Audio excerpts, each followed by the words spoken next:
ನೀವು ನೋಡ್ತಾ ಇದ್ದೀರಾ ಚಿಕನ್ ಬ್ರೆಸ್ಟ್.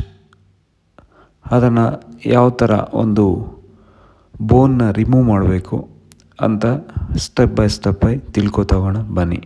ನೋಡ್ಬೋದು ಈ ಥರ ನಾನು 750 ಗ್ರಾಮ್ ಅಂದರೆ 3 ಪೀಸಸ್ನ ತಗೊಂಡು ಈ ಥರ ನಾನೇ ರಿಮೂವ್ ಮಾಡ್ತಾಯಿದ್ದೀನಿ. ಒಂದು ಚಾಕು ತಗೊಂಡು ಅದರಲ್ಲಿ ಬೋನ್ನ ರಿಮೂವಿಂಗ್ ಮಾಡ್ತಾ ಇರ್ತಕ್ಕಂಥದ್ದು ನೋಡ್ಬೋದು. ಈ ಥರ ಒಂದು ಬೋನ್ನ ರಿಮೂವಿಂಗ್ ಮಾಡೋದು ಚಿಕನ್ ಬ್ರೆಸ್ಟ್ ಅಥವಾ ಬೋನ್ಲೆಸ್ ಅಂತ ಹೇಳ್ಬಿಟ್ಟು ಈ ಒಂದು ಇದನ್ನು ಕರೀತಾರೆ. ಅಂದರೆ ಬೋನ್ ಇರೋದನ್ನು ರಿಮೂವಿಂಗ್ ಮಾಡೋದು ಅಂದರೆ ತೆಗೆದು ಹಾಕೋದು. ನೋಡ್ಬೋದು ಎಷ್ಟು ಸಿಂಪಲ್ಲಾಗಿ ಈ ಒಂದು ಬ್ರೆಸ್ಟಲ್ಲಿ ಆ ಬೋನ್ನ ರಿಮೂವಿಂಗ್ ಮಾಡ್ತಾ ಇರ್ತಕ್ಕಂಥದ್ದು. ಅದಕ್ಕೂ ಮುಂಚೆ ಫಸ್ಟ್ ಟೈಮ್ ನಮ್ಮ ಚಾನಲ್ ನೋಡ್ತಾ ಇದ್ದರೆ ನಮ್ಮ ಚಾನಲ್ಗೆ ಸಬ್ಸ್ಕ್ರೈಬ್ ಮಾಡಿ, ಬೆಲೈಕನ್ನ ಕ್ಲಿಕ್ ಮಾಡೋದು ಮಾತ್ರ ಮರಿಬೇಡಿ. ನೋಡ್ಬೋದು ಈ ಥರ ಬೋನ್ ಇರುತ್ತೆ, ಅದನ್ನು ರಿಮೂವ್ ಮಾಡಿ ಓನ್ಲಿ ಬ್ರೆಸ್ಟ್ ಪೀಸ್ ಅದನ್ನು ನೋಡ್ಬೋದು. ಈ ಥರ ಎಷ್ಟು ಸ್ಮೂತಾಗಿ ನೋಡೋದಾರಲ್ವ, ಇದೇ ಚಿಕನ್ ಬೋನ್ಲೆಸ್ ಅಂತ ಹೇಳ್ಬಿಟ್ಟು ಕರೆಯೋದು. ನಾನು ಒಂದು 3 ಪೀಸಸ್ನ ತಗೊಂಡು ಅದನ್ನು ಬೋನ್ನ ರಿಮೂವಿಂಗ್ ಮಾಡ್ತಾಯಿದ್ದೀನಿ. ನೋಡ್ತಾ ಇರ್ಬೋದು.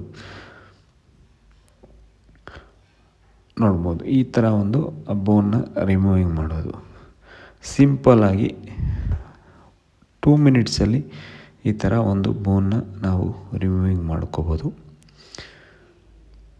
ನಿಮಗೇನಿಸ್ತು ಈ ಒಂದು ಚಿಕನ್ ಬ್ರೆಸ್ಟ್ ಅಥವಾ ಬೋನ್ಲೆಸ್ ಬಗ್ಗೆ ಕಮೆಂಟ್ ಮಾಡಿ. ಆ ಥರ ಒಂದು ಬೋನ್ನ ರಿಮೂವಿಂಗ್ ಮಾಡೋದು ನೋಡ್ಬೋದು. ಈ ಥರ ಎಷ್ಟು ಸ್ಮೂತಾಗಿದೆ ಮತ್ತು ಹೆಲ್ದಿಯಾಗಿರುತ್ತೆ ನೋಡ್ಬೋದು. ಒಂದು 2 ಪೀಸ್ನ ಬೋನ್ ರಿಮೂವ್ ಮಾಡಿದೆ. ಹಾಗೆ ಇನ್ನೊಂದು ಪೀಸ್ ಟೋಟಲಾಗಿ ಬಂದುಬಿಟ್ಟು ನಾನು 750 ಗ್ರಾಮ್ನ ತಗೊಂಡು ಈ ಒಂದು ಬೋನ್ನ ರಿಮೂವಿಂಗ್ ಮಾಡ್ತಾಯಿದ್ದೀನಿ. ನೋಡ್ತಾ ಇರ್ಬೋದು.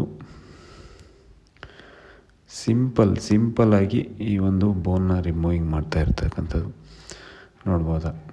ಈ ಥರ ಬೋನ್ನು ರಿಮೂವಿಂಗ್ ಮಾಡೋದು. ನಿಮಗೂ ಏನಾದರೂ ಬೇಕು ಅಂದರೆ ಜಸ್ಟ್ ಆರ್ಡ್ರ್ ಮಾಡಿ. Thank you so much. Love you all.